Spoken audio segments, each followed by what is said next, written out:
Hello दोस्तों, नमस्कार। स्वागत है आपका हमारे बेस्ट यूट्यूब चैनल एडू 99 पर। दोस्तों, आज हम लोग बौद्ध धर्म पर चर्चा करेंगे। इससे बहुत सारे इंपॉर्टेंट क्वेश्चन कॉम्पिटिटिव एग्जाम में पूछे जाते हैं, जैसे रेलवे, एसएससी, ईटीसी। तो वीडियो में लास्ट तक बने रहे और चैनल पर नए हैं तो चैनल को सब्सक्राइब करें। और यह वीडियो आपको पसंद आए तो वीडियो को लाइक करें और कॉमेंट करके ज़रूर बताएं कि आगे आपको किस टॉपिक पर वीडियो चाहिए। तो चलिए वीडियो को शुरू करते हैं। तो हमारा टॉपिक है बौद्ध धर्म। दोस्तों, बौद्ध धर्म हमारा टॉपिक है। तो सबसे पहले इसके संस्थापक, बौद्ध धर्म के संस्थापक गौतम बुद्ध थे। बौद्ध धर्म के संस्थापक गौतम बुद्ध थे। इनका जन्म कपिलवस्तु नगर के निकट लुम्बिनी गांव में हुआ था। आपसे यह इम्पोर्टेंट है, क्या किस गांव में हुआ था? तो लुम्बिनी गांव में हुआ था। और कब हुआ था? 563 ईसा पूर्व में हुआ था। ठीक। लुम्बिनी का चर्चा मौर्य सम्राट अशोक के रुमिनदई अभिलेख से मिलता है। रुमिनदई अभिलेख जो मौर्य सम्राट अशोक का अभिलेख है, उसी से पता चलता है कि बुद्ध का जन्म लुम्बिनी अभिलेख में हुआ था। आगे हम लोग पढ़ते हैं। इनके पिता का नाम शुद्धोदन था। इनके पिता का नाम क्या था? शुद्धोदन।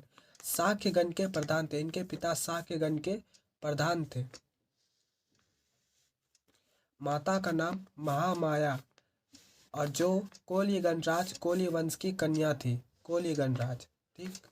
गौतम बुद्ध को शाक्य मुनि भी कहा जाता है, क्योंकि ये शाक्य वंश से बिलोंग करते थे, इसलिए इन्हें शाक्य मुनि भी कहा जाता है। गौतम बुद्ध को अन्य नाम लाइट ऑफ एशिया के नाम से भी जाना जाता है। सबसे मुख्य बात, इनके बचपन का नाम सिद्धार्थ था, जिसका अर्थ होता है जिसकी आकांक्षाएं पूरी हो चुकी हो। इनकी सौतेली माता का नाम गौतमी था। गौतमी इनकी प्रथम शिष्या थी। बुद्ध की माता महामाया देवी की मृत्यु इनके जन्म के 7वें दिन ही हो गया था। गौतमी माता ने इनका लालन पालन किया। पत्नी का नाम यशोधरा था। बुद्ध का विवाह 16 वर्ष की आयु में अवस्था में हुआ था इनके साथ। पुत्र का नाम राहुल और गृह त्याग इन्होंने 29 वर्ष की आयु में किया था। ज्ञान की प्राप्ति 35 वर्ष की अवस्था में वैशाख पूर्णिमा की रात्रि को एक पीपल के वृक्ष के नीचे बौद्ध गया में सर्वप्रथम ज्ञान प्राप्त हुआ था। वो बौद्ध गया निर्जना नदी के किनारे स्थित है। ये इम्पोर्टेंट है, किस नदी के किनारे बौद्ध को ज्ञान प्राप्त हुआ था? तो हम लोग बोलेंगे निर्जना नदी के किनारे, जिसका अभी का नाम फाल्गुन नदी है। मतलब आधुनिक नाम निर्जना नदी का फाल्गुन नदी हो गया है। ज्ञान प्राप्त के बाद यह बुद्ध कहलाए। ज्ञान प्राप्त के ही बाद इन्हें बुद्ध के नाम से जानने लगा। प्रथम उपदेश इन्होंने ऋषि पंतन या सारनाथ, ऋषि पंतन प्राचीन नाम है और सारनाथ आधुनिक नाम है, जो मृगदाव हरिवन कहलाया। सर्वाधिक उपदेश इन्होंने श्रावस्ती में दिया, जो कौशल राज्य की राजधानी थी। किस राज्य की राजधानी थी? कौशल। सर्वप्रथम उपदेश कहाँ दिया? श्रावस्ती में। और अंतिम उपदेश कुशीनगर में इन्होंने दी। और इनका उपदेश, प्रथम उपदेश, इनका कोई भी उपदेश कौन भाषा में होता था? तो हम लोग बोलेंगे पाली भाषा।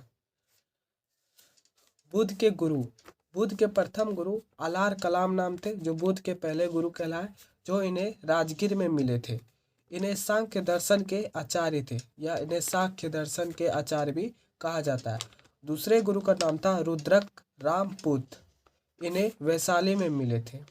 परम शिष्य बौद्ध, गौतम बुद्ध के परम शिष्य आज्ञाकारी और परम शिष्य आनंद और उपाली थे। मृत्यु 80 वर्ष की आयु में 483 बीसी में कुशीनगर देवराय यूपी में हुआ था। उनकी मृत्यु 483 बीसी में हुआ था और उनकी आयु 80 वर्ष थी। कुशीनगर देवराय जो अभी यूपी में है। गौतम बुद्ध के प्रतीक चिन्ह, गौतम बुद्ध के प्रतीक चिन्हों के बारे में हम लोग आगे समझते हैं। गौतम बुद्ध के प्रतीक चिन्ह: पहला हाथी, गर्भ में आने का प्रतीक। दूसरा कमल, जन्म का प्रतीक। तीसरा सांड, यौवन। घोड़ा, गृह त्याग। शेर, विकास या समृद्धि। चक्र, प्रथम उपदेश। स्तूप या पद चिन्ह, मृत्यु। बौद्धिक वृक्ष, ज्ञान संबंधी या महाबोधि। ठीक दोस्तों, यह वीडियो पार्ट 1 था। पार्ट 2 वीडियो अगले दिन आ जाएगा। अगर आपको यह वीडियो पसंद आया हो तो वीडियो को लाइक करो और चैनल पर नए हो तो चैनल को सब्सक्राइब करो और अपने दोस्तों के बीच शेयर करो। मिलते हैं नेक्स्ट वीडियो में। Thank you. जय हिंद।